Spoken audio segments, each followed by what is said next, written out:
All right, comrades, welcome back to the show. You're listening to Out of Left Field.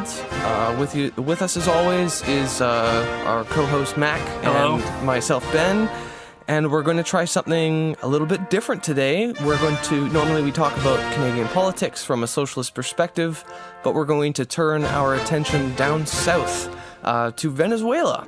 So we have a very special guest on the show today, Elias, who is in Caracas in Venezuela, and he's a socialist activist, has worked with the Hands Off Venezuela campaign and others, and he's going to bring us up to speed on what the hell is going on in Venezuela. So Elias, thank you very much for being on the show. We appreciate you being on. Oh, thanks to you, comrades. I'm very glad to discuss with you today about the Venezuelan situation. So why don't we just start with? Could you just give us maybe a brief rundown on how Venezuela got to where it is today? I think Hugo Chavez was first elected in 1998. Was it? Yes, that's correct. Yes, there was a revolution in Venezuela.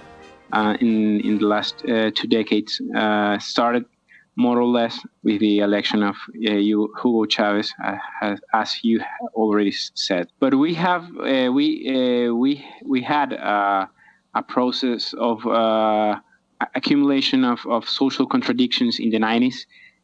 Also, we had a very big social explosion of massive proportions in 89. It is known in history as the Caracazo. That means like the name of the explosion is because of the city of Caracas, Caracazo, right. Like big Caracas or something like that. So it was a social explosion. You see, Chavez expressed the social discontent within the working class and the poor masses in Venezuela. The masses that erupt into the history of country, into politics in '89, that in the 90s participate in protests and street struggle and different expressions, social and political expressions. They saw in Chavez a man of working class, of poor people. And he started a process of revolutionary reforms. So Chavez, as many Latin American other leaders, started a process of nationalization of lands, nationalizations of some enterprises, some companies, some old state companies that were privatized in the 90s, and a series of social programs. So the standard of living of the working masses get very high in Venezuela. So, but this process implied the implementation of controls and regulations over the capitalist economy. So that provoked sabotage of the economy by the capitalist class. You know, Chavez regulate the prices of food and basic products, consumption products. He also established a control for the buying and selling of foreign currency, of dollars, right, to exchange an exchange control, and was a measure to respond to the capitalist economic work actions that were held in year 2001, 2002, because there was a huge process of, capital flight? Sorry. Yes, thank you very much. Capital flight. Yes. So the measure of the exchange control was to respond to that. So to resume, there was a series of politics, of regulations over capitalism, some revolutionary reforms as nationalizations, of a process of very profound process of education of masses, of eradication of illiteracy, working shoulder to shoulder with the Cuban government. And there was, in the very classic Leninist sense of the word, a revolutionary situation. That means that the masses started to took their destiny in their own hands. The masses started to participate actively in history, in politics, in the main decisions in society. The last time that happened was in 1958. That was another revolutionary situation when the masses went to the streets and uprised against the dictatorship of Pérez Jiménez that was supported by the U.S. imperialism and the national bourgeoisie. So the masses had started to participate, to gather, to discuss politics, to create organizations, to take decisions in communities, in the takes of lands. The workers started to organize, to create new unions, to break with the old bureaucratized unions of before Chavez, and we saw all this process. No, so it is not has been a brief history. So I will try to end quickly. No worries. There's a lot to talk about. Yeah. Yes, so we have a very harsh, very complex, and very tough process of hyperinflation, of mixed scarcity and of basic consumption products of food, even like rice, like maize flour, that is very basic in working class families' diet, daily diet. And in the other hand, you have hyperinflation. You have very, very high cost of living. Last year, I was in the international school of the IMT, and I gave a report of the situation. I told comrades last year, by this time in summer, that a kilo of rice was more expensive than the 1 day income of a worker.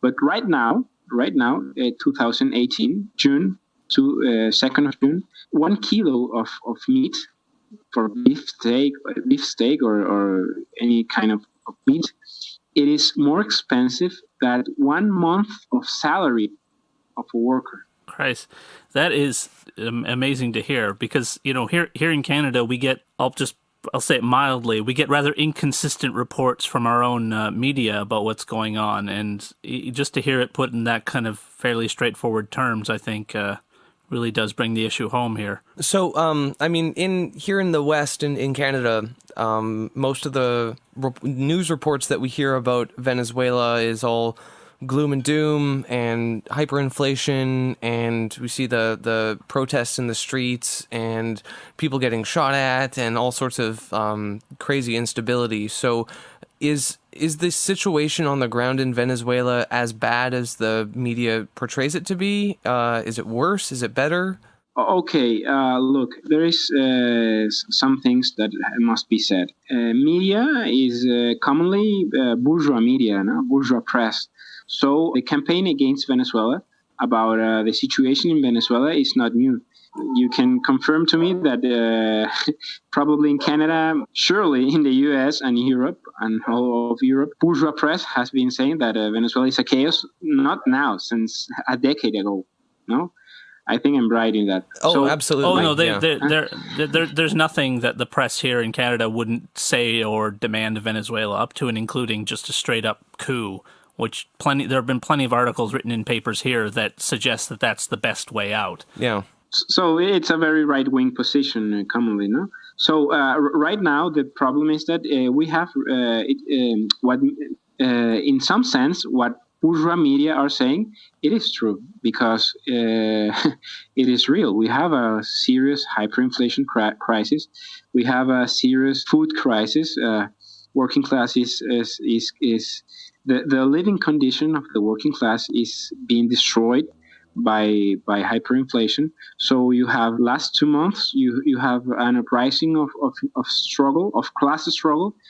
For example, electric workers called for the electric companies was nationalized by Chavez, by the way. So electric workers called for a strike that will start this Monday, 4th of June. The Central University in Caracas have been in strike a lot of times last month, and a lot of struggle of workers have been developing last month in all the country.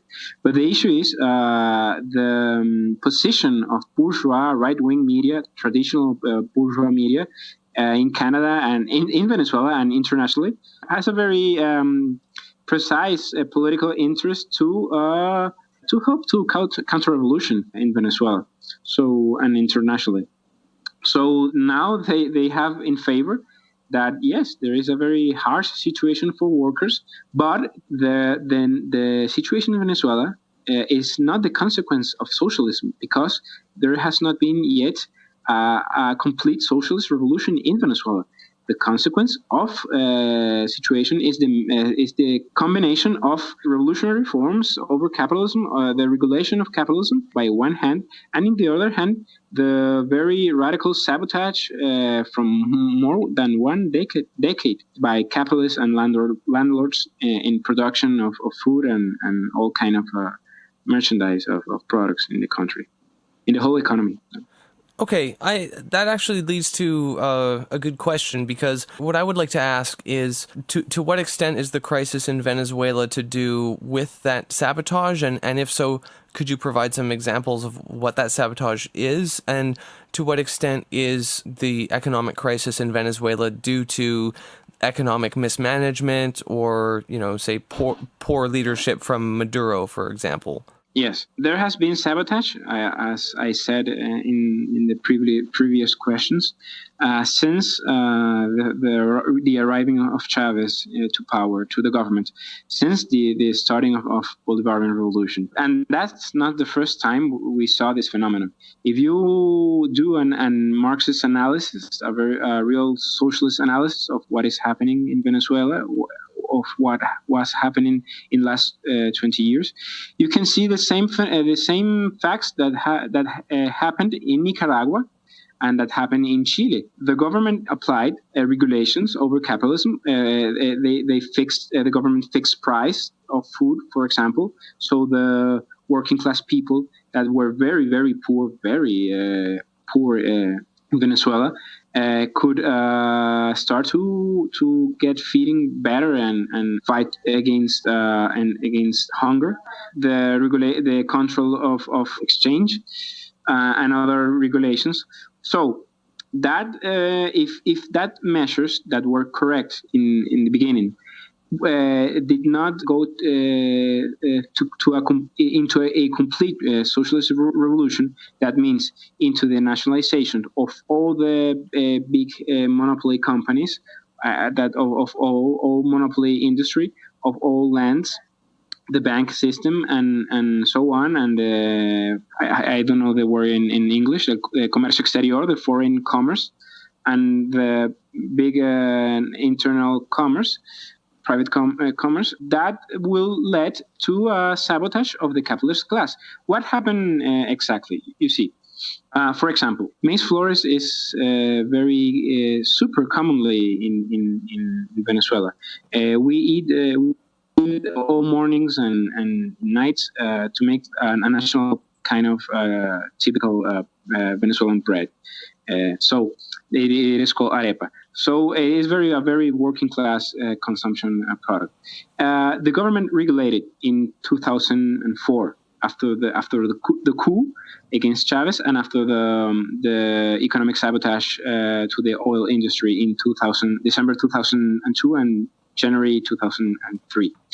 The government regulated the maize, the corn flour. So the working class families started to buy more corn flour. But the issue is that that started to affect the surplus rate that the capitalists obtained in the production of the product. So Chavez started to implement rises of wages, of the working wage, of the salaries, progressively. Each 6 months, Chavez implemented a new raising of labor wages.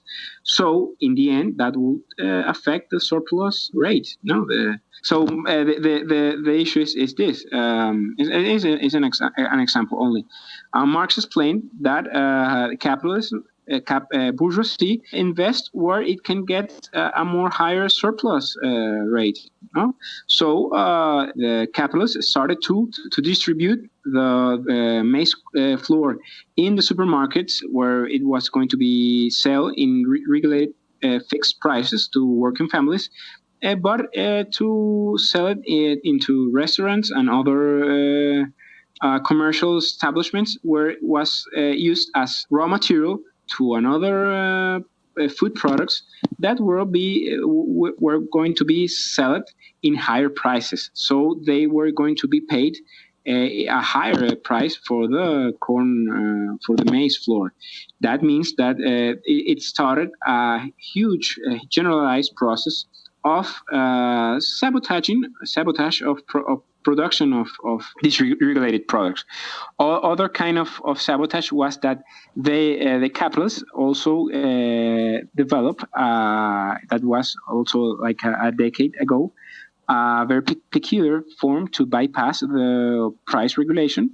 For example, in rice, they started to investing less in the normal production of normal rice, and they invented another kind of rice, like a rice with chicken flavor, something very crazy. Yeah. Yes. That is it is very it is true, and the big and internationally known capitalist Lorenzo Mendoza, owner of Polar Monopoly, was a first role actor in this sabotage. So he started to develop this chicken flavor rice or I don't know, meat flavor rice, and so on.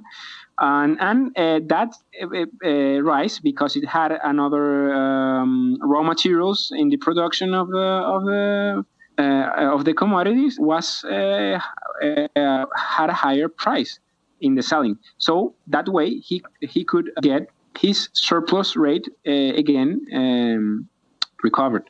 So the for example, this chicken flavor rice was not in the government decree.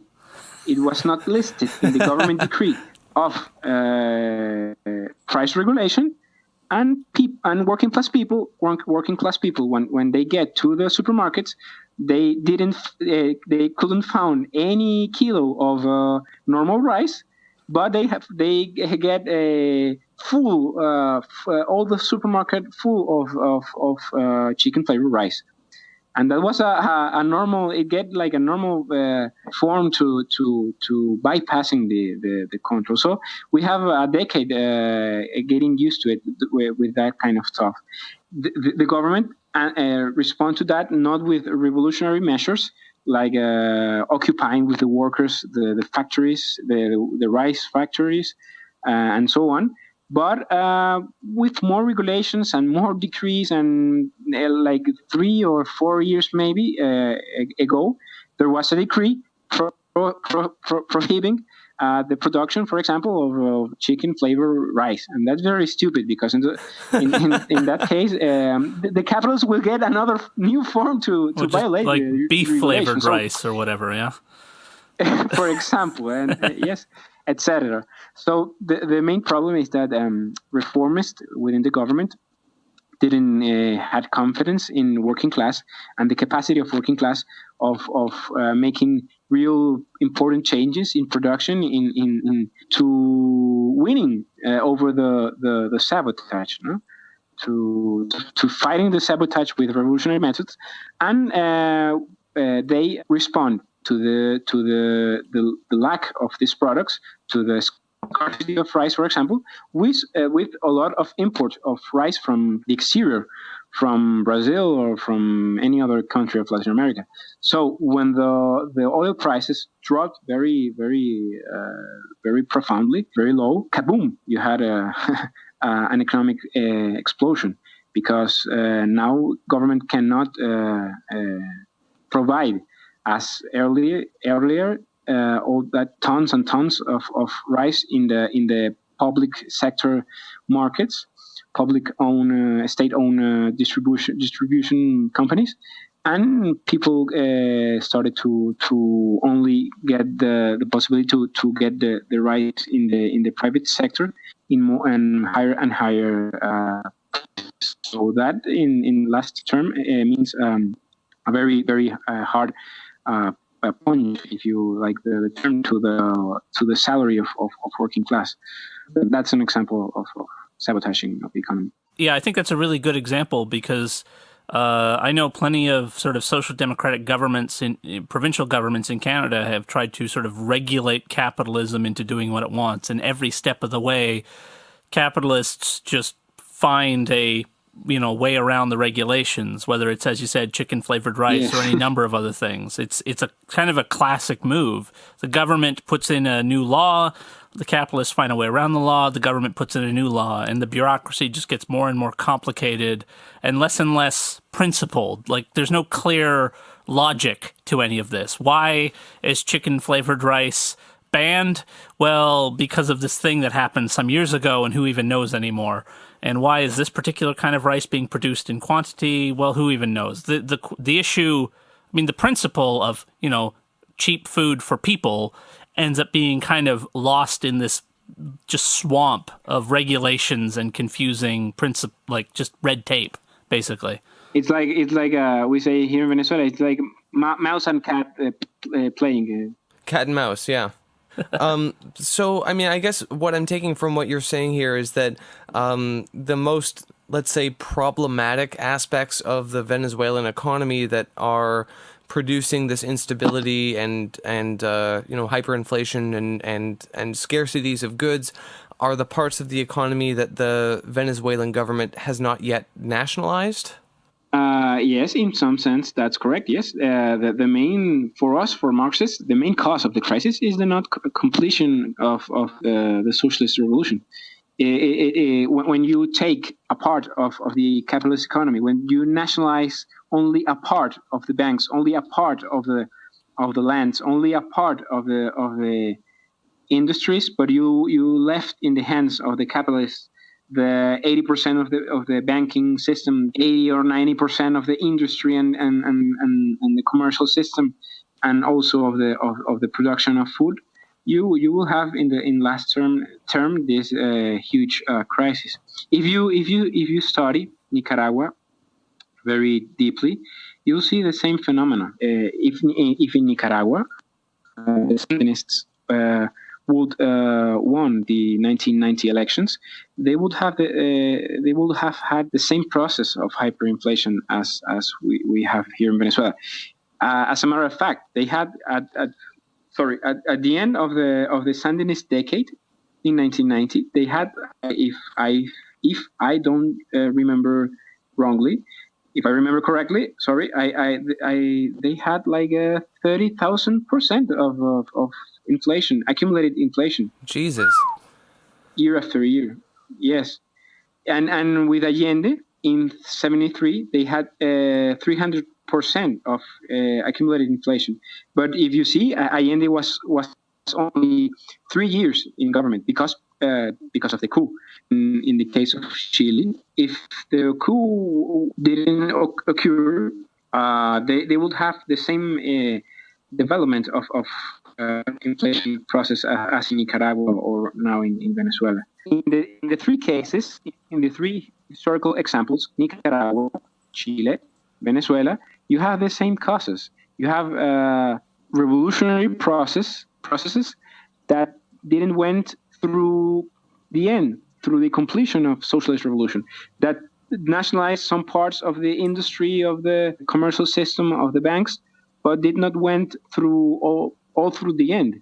So in last term, you had a big, enormous sabotaging of economy by capitalists, by landlords, and the same scarcity combined with inflation phenomena.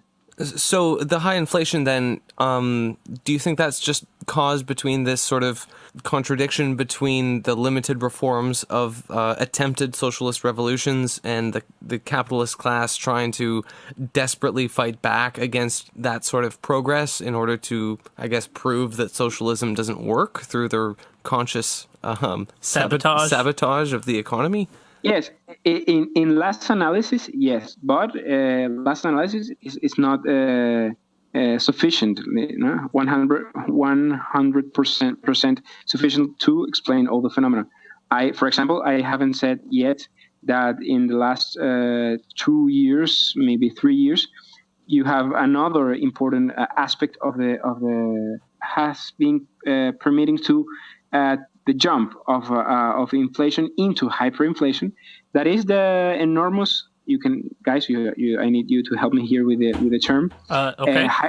Liquidity of enormous injection of inorganic money. What? Money. Do you mean just printing money? Yes, yeah, printing money. Okay, Thank you very much. Yeah, printing okay. money. Yes, that's correct. That's the way to put it. Not printing. Not... Yes, because you have 1 decade or more than 1 decade process of sabotaging of production. Year after year, you have less and less production of food and other products, right. And in the end, you have a very small supply of different products and spare parts and so on, all kind of commodities.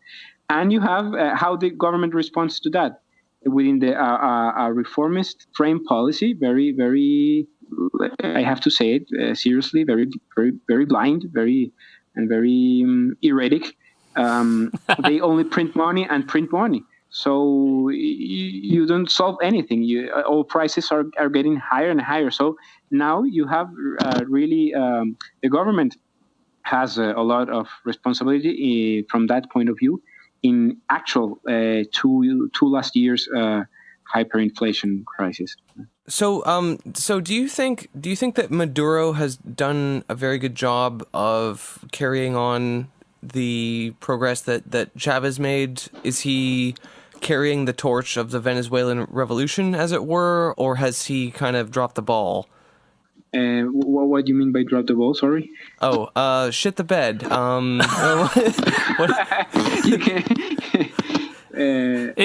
Not for nothing. I mean, I wouldn't place this on like individuals, but it does seem from the outside that once Chavez was gone, things got decidedly worse. I mean, was that because of new leadership or just... Or was that what? falling oil? Like, because falling oil prices, as you mentioned a couple times, has been really important, because the way I see it is that Chavez kind of rode the high tide, the wave of high oil prices, and invested a shitload of money into social services and public welfare kind of spending, and then but never, like you said, never actually went completely forward with socialist transformation and nationalizing key industries. And then once oil prices tanked, then they didn't really have a leg to stand on. So, like, is it Maduro's? Is Maduro to blame here, or is it just like basic economics and the fact that they haven't really like taken full control of the economy in order to, Cuba style, I guess? Okay, sorry, Cuban style, you said? Well, it's just more... I mean, the examples you gave of Nicaragua and Chile are all defeats, right? Governments that went halfway. Is it Maduro's disinterest in going all the way, or is it the falling oil prices? I mean, because it seems like the contradictions you've been talking about here have become more pronounced in the last year or so. And so I guess the question is, why? Why is it now becoming more and more, the crisis is sort of in people's faces? Yes. Okay, look, if you or comrades will hear the program, the podcast, have ever read the transitional program that was wrote by Trotsky. That's my favorite Marxist work. Excellent. That's a very beautiful work. No, it's awesome. It sounds, when you read it, it sounds like it could have been written like yesterday. That's correct. Yes, yes. Even more if you are in a situation like in Venezuela, So, in the first paragraphs of that text, Trotsky says the crisis, today's general crisis of mankind, is the crisis of working class leadership. So yes, leadership plays a very important role in what we are living right now in Venezuela. If we are if we have to be fair in a Marxist analysis, we have to say that we have the combination of both factors: the lack of revolutionary leadership by one hand, and by the other hand, because of the lack of that revolutionary leadership, the halfway, as you already said, revolution, no? The not taking over all capitalist economy and overthrowing the bourgeois state. But going deeper in the subject, yes, right now, that's a very difficult question that you had asked me about Maduro, because in the eyes of some layers of working class, even internationally, Maduro still represents some kind of legacy of Hugo Chavez and Bolivarian Revolution. But the reality is that Chavez was once a comrade, a worker comrade, a leader of occupied factory. Said to me, Chavez is the only infiltrate guy that we have in the bourgeois state.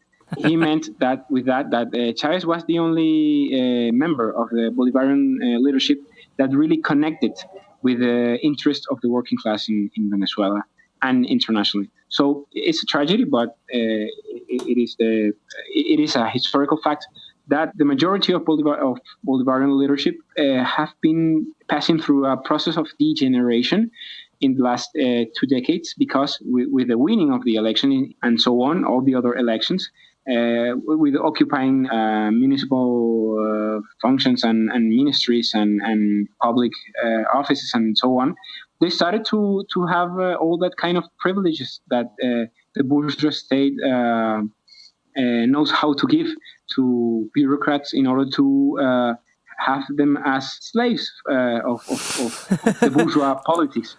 No, that's probably a fair way of putting it. Yes, they're slaves to capitalism ultimately.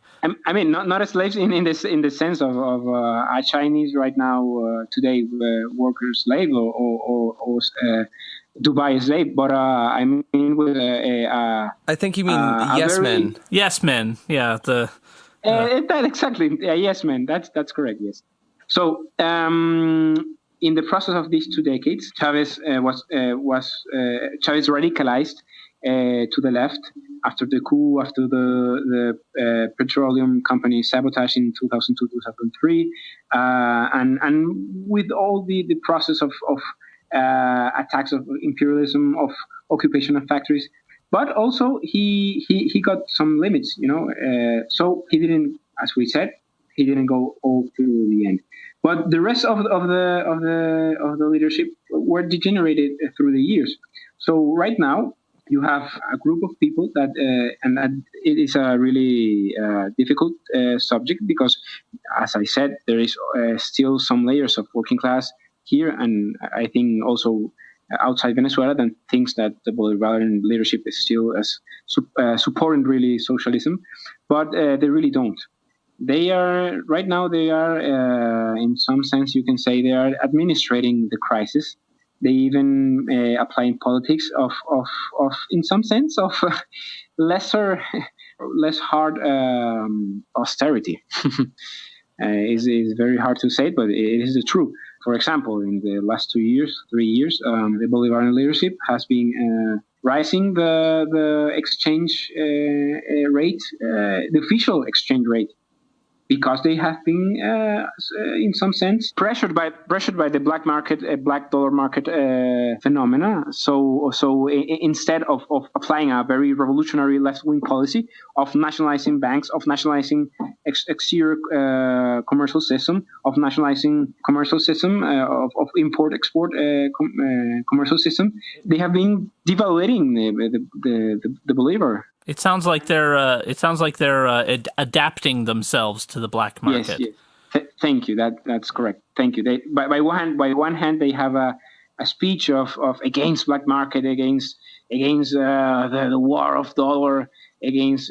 They also have even now some theoreticians, some economists and intellectuals that says that the cause of the hyperinflation in Venezuela is dollar today, is the website that every day publish a higher and a higher price of dollar. But in the other hand, they apply politics of giving place to black market. Other example is that they approved by the National Constituency Assembly. They approved, I think, in December, if I remember correctly, a law of foreign investment that for first time since Chavez really considers the foreign capitalist privilege over the nation rights, of the working class rights. I don't know the word in English, but the double tributation treaty. You know that foreign companies must not pay taxes. I don't know if there's a word for that in English, but it's usually just described as like, special treatment or whatever. Okay. This law contains that kind of special treatment for foreign imperialist capital, and also they have been approved investments. For example, Chavez exposed them out of the country. Kick them out. Kick them out. Thank you very much. Sorry for my bad English. No, it's fine. He kicked them out many years ago, and now Maduro has opened the doors again to gold reserve to exploit. They are right now exploiting gold in the minor arch. Is the name for the whole area in the Bolivar state, in the southeast of the country, that is very rich in coltan and uranium and gold and so on, and other minerals. And another example of actual more right-wing kind of policy is that the government is paying very punctually, very in time for foreign debt. And in the old general crisis, if you have lack of import of medicines, of food, because of the falling of the oil prices, and if you invest the small incomes of oil prices in foreign debt, you will have lesser and lesser to import to spare parts for machinery, for agriculture, and medicines and so on. So who is paying now the crisis? Is the working class. What you mentioned there actually segues nicely into a question that I had for you, because like you said, over the last 20 years, ever since Hugo Chavez got elected and the PSUV, the Socialist Party of Venezuela, has been in power, there does seem to be a kind of like bureaucratization of the Socialist Party. They're in government now. They have cushy jobs. How do you think that the fight for socialism has evolved over the past decade within the PSUV, the Socialist Party of Venezuela? Is there a working class alternative within the PSUV that's fighting against this sort of co-opting of the revolution? Yes, there is a cooptation of, as you said, of revolution. This phenomena is not the first time that we have it here in Venezuela. We have another social democrat working class party from the 20th century. It is called Democratic Action. It fought against, it had originally a Marxist kind of orientation in its foundation. It fought against the dictatorship in the 30s, in the 40s, in the 50s. It participated with the Communist Party in the struggle against the dictatorship in the 50s and in the overthrow of the dictatorship in the 58. But from 40s and so on, it degenerated very fast into a social democratic right wing, and then it became a social imperialist party. And as a matter of fact, it was a very, very anti-Chavez party since the 90s and so on. So the PSUV, because of its infiltration in the bourgeois state apparatus, has been suffering the same process. The cadres of the PSUV, shamefully, have been suffering the same process of bureaucratization. We, in the IMT Venezuela class struggle, in Lucha de Clases, we have been struggling for building a workers' alternative within the PSUV from many years ago. But right now, we have to say that the fight for socialism within the PSUV, in some sense, has been passed away. It is not now in the agenda. The PSUV has been degenerating very fast into a electoral bourgeois machinery with a working class base, very adapted to capitalism and bourgeois democracy. Oh, we're very familiar with that in Canada. Yes, I know, with the NDP. Yeah, no, absolutely. They're about as well adapted a social democratic party as you could imagine. So in Venezuela, you have a sort of like foaming at the mouth anti-socialist opposition, and I think, and correct me if I'm wrong, but the situation in Venezuela is comparable to the one in Brazil, where you have, in both situations, you have a right-wing opposition that is completely unable to win at the ballot box. They cannot win elections, and they know that. In Venezuela, you've had the opposition time after time issuing, recall votes for Chavez and trying to take down the government through the ballot box, and they lose every fucking time. And in the same case, similarly in Brazil, the right knows that they're not able to win at the ballot box because the Workers' Party of Brazil are pretty much guaranteed to win. And so they have resorted to tactics like the sort of soft coup that we saw that overthrew Dilma Rousseff, and they start, once they know that they can't win at the ballot box and through democracy, they use whatever other means they can to. In the case of Brazil, they were able to get Dilma Rousseff, I guess, impeached, and they put Lula in jail. So the question I ask about Venezuela is the right wing seems to be very anti-Chavez, but are they really unified under any sort of political movement, or is it just sort of this sort of frantic PSUV Socialist Party kind of rhetoric? Right wing in Venezuela, it is not united around a single movement or party. You can see in Venezuela two more or less different wings. They are in last analysis, they are the same because they are counter-revolutionary, but you have a wing more moderate that tries to get forward to counter-revolution with soft methods with through elections and so on, legal methods, and you have a very extreme right-wing semi-fascist or pro-fascist wing. No, that was as a matter of fact, was the wing that took the leadership of the Guarimbas movement, no, of this fascist protests in streets last year in July, and since April to July. They are not united. They fight against each other a lot, as a matter of fact, and they have been splitting many times since the last decade. But what unites them is the fighting against the revolution, or right now the fighting against Maduro and the Bolivarian government. The other question is there have been attempts by Venezuela, Bolivia, and Cuba to sort of build a opposition to the capitalist international governments. ALBA. Through ALBA. What do you think is does that even have a future now? Where do you think that's at?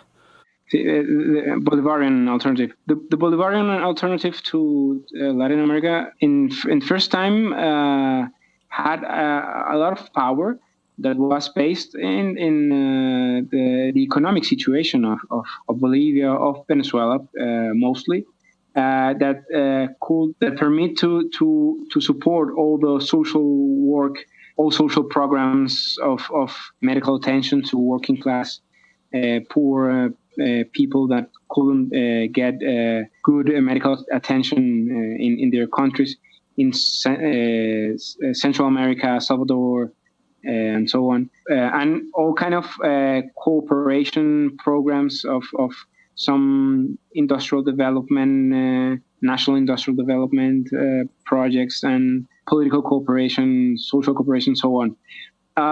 Right now, you have a very the opposite economic situation. The economic basis of ALBA, when ALBA upsurge, it doesn't exist right now.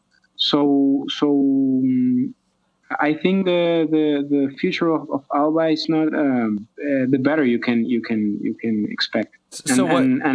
So what you're saying is that Canada needs to join ALBA for it to be truly successful. Am I right? We're dependent on the price of oil too. For God's sakes, we're true, in the toilet as well.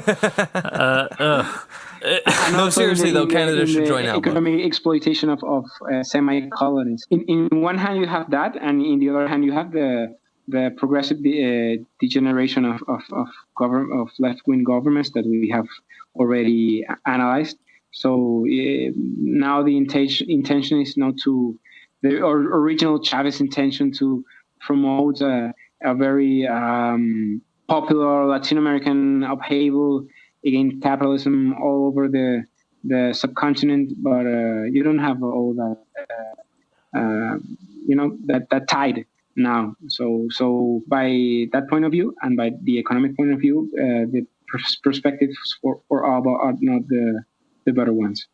Until Canada joins it. Well, well, we hope a very very soon socialist revolution in Canada. That could change history. Hey, we're working on it. Don't worry, we're working on it.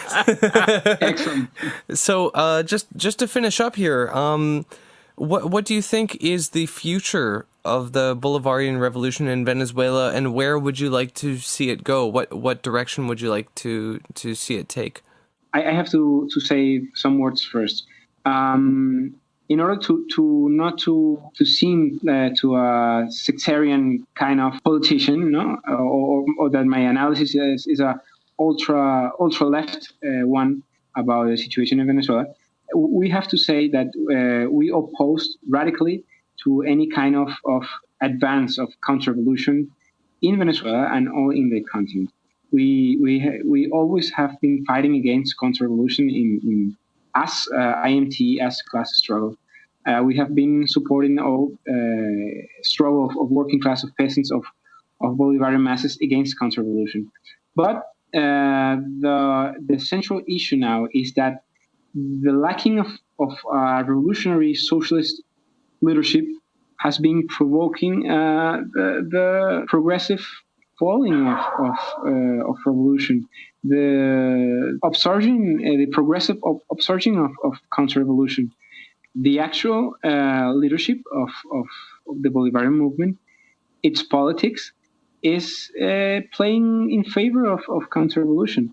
When the Maduro government pays punctually the external debt, if the interests of capitalists over the interests of working class, when gives credits and money to capitalists that have been sabotaging economy for many years ago, when puts the interests of capitalist class over the interests of working class, the government itself is preparing the way to the victory of counter-revolution.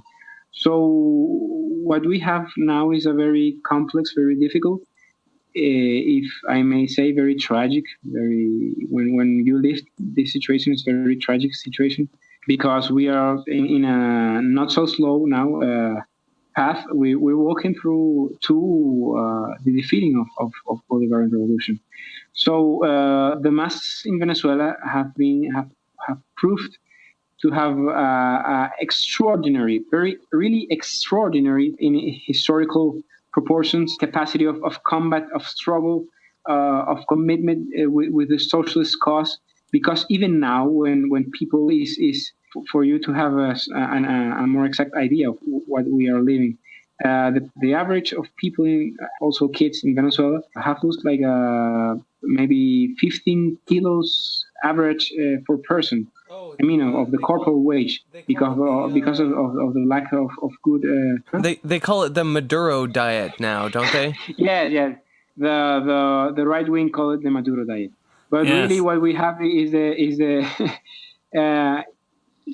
by one hand imperialist and bourgeois imposed diet, and by the other hand the reformist politist diet. That's the reality. No, and yes, in last term, Maduro has some to do with that. But yes, we have a very awful situation. We have month through month, we have more and more electric cuts, like in Cuba in the special period. You have a brutal scarcity of antibiotics, of basic medicines. You have people dying because of the scarcity of medicines. It's very awful, very savage capitalist situation. And nevertheless, you have the most extraordinary capacity of struggle of the working class. But as the past century taught to Marxist thinkers, to Marxists, the capacity of struggle of people is not eternal. Earlier or later, people will get tired of situation, and the counter-revolution will advance. Nevertheless, we have an international situation of capitalist crisis, and in a country or in another, working class will be uprising, and that will be also an important example to all the various masses to get to fight for socialism again. But the situation is a very, very sad one. Yes, it's I suppose kind of what you were implying there was that given the direction that the Venezuelan situation is going in, it would seem that without some sort of outside relief, another revolution in another country, it is, as you said, something of a tragic situation, that there's going to be a slow grinding down of the revolution. That's the situation we have ahead, yes. Yes. I mean, normally we like to end on a high note, we like to give people, but that is, I mean, we have to be honest, we have to be, objective, I suppose. That seems to be the overall trajectory of the Venezuelan situation. Hey, Colombia, the left in Colombia might win the next election. Who knows? I do think that there's an importance here to this, because a lot of people on the left, and I know a lot of people I've talked to in Canada, will, dislike any negative talk about Venezuela or any other country. But I think it's important for socialists to be honest about the situation of revolutionary movements, about the situation in Venezuela or anywhere else. And that, more than anything else, is kind of the actual meaningful analysis that anyone can actually do. That if we're not going to say, if we're not going to call a spade in this crisis, then what's the point of analysis at all? If we're not going to say Venezuela is in a crisis, and if nothing else happens, it will end in defeat, then what's the point of anything we do at all, really? That's really all I wanted to say. Yeah, well, I mean, what I'm taking from you, Elias, actually reminds me of Breaking Bad, when Walter White was told, no half measures. No half measures. They're not going to work. You have to go all the way. Sorry, but I didn't saw Breaking Bad. Well, that's fair. You should watch it. It's a good show. Download it or whatever. No, I don't remember who the person was who first said it, but you can't jump across. Saint-Just, the French revolutionary. Yeah, you can't jump across a gap. Yeah. What was the phrase? I can explain it better in Spanish, but I try to say it in English. Anyone who makes a revolution in halfway diggers its own grave or something like that. Yeah. Okay. Yeah. Fair enough. I think that's probably the best summary we could give of the situation in Venezuela, to be honest. Yes, if you permit me, sorry, because you said you like to, usually you like to end with a high note. There is a fantastic, beautiful process of social ferment within youth, within working class in Canada, in US, in Europe right now since last year's because of the capitalist crisis. So, comrades, you are hearing now the program. I don't want to depress our comrades that that will hear the program with the last words I said about Venezuela. But as you said correctly, we as Marxists, as socialists, need to learn the correct lessons of what is happening in Venezuela and all in Latin America with revolution and counter-revolution. So right now, in the last years, you have all this social ferment, beautiful process in Spain, in all of Europe, in Great Britain, in US, in Canada, with youth talking about politics, with youth getting interest about politics, with working class mobilizing for their works, for their rights, getting interest in politics, in Marxist idea and socialism. So, look, guys, you have the most beautiful opportunity of changing history ahead of you. So the high note for me from here, from Caracas, is that you have to devote all time you can of your lives to building the revolutionary alternative to achieve socialist revolution. A socialist revolution in Canada could change human history forever. Here in Venezuela, we are a small capitalist periphery country, and the impact of taking power here is not the same as of taking power in Canada or in Great Britain or Germany or the US. So I know the beautiful work that you are doing in youth and working class with La Riposte and Fight Back and go on. Learn the lessons of Latin America revolutions, of Venezuelan revolution, and go on and build the revolutionary leadership for getting socialist revolution successful in the future. Absolutely. I think Trotsky identified this problem in the transitional program, where you can have a revolution in like you said, a peripheral capitalist country, but it doesn't have the same effect as if you had one in an advanced capitalist country. And I agree with you. I think the prospects for actual fully automated luxury gay space communism worldwide depends on an advanced capitalist country undergoing their own socialist revolution, and that makes the work that socialists do in Canada, all the more important. That's what internationalism is, right? We're all fighting for socialism. We're all fighting for it in our own countries, and where that breakthrough happens may be incidental in the first instance, but the fact that there's going to be a worldwide movement is what really matters at the end of the day. Yes. Well, it was fantastic to have you on, comrade. I think I've probably learned more about the Venezuelan situation in the last hour than I have probably in any other hour of my life. Probably any more day or week or anything. It's more than you've learned reading CNN, right? Yeah, well, certainly more than I've read CNN or CBC. Or Fox News. Fuck them. Yeah, fuck them indeed. Fuck them. Thank you so much for being on the show, Elias. We really appreciate your input. For you listeners out there, please do follow us on SoundCloud and Twitter. And if you want to buy us a beer, we are on Patreon. And you can also like our Facebook page if you want. By the way, awesome documentary that I want to recommend, The Revolution Will Not Be Televised, is a documentary by a couple of Irish filmmakers that were sort of accidentally documented the coup against Chavez in the early 2000s. Funny thing about that's basically, that documentary was what kind of got me into socialism in the first place. Elias, thank you again for being on the show. Thanks to you guys. Thanks to you. I only have to say that we are two now because I got into Marxism because of Chavez. Oh, awesome. Absolutely. Yes. Cool. So thank you guys. So you can buy me a beer after the revolution.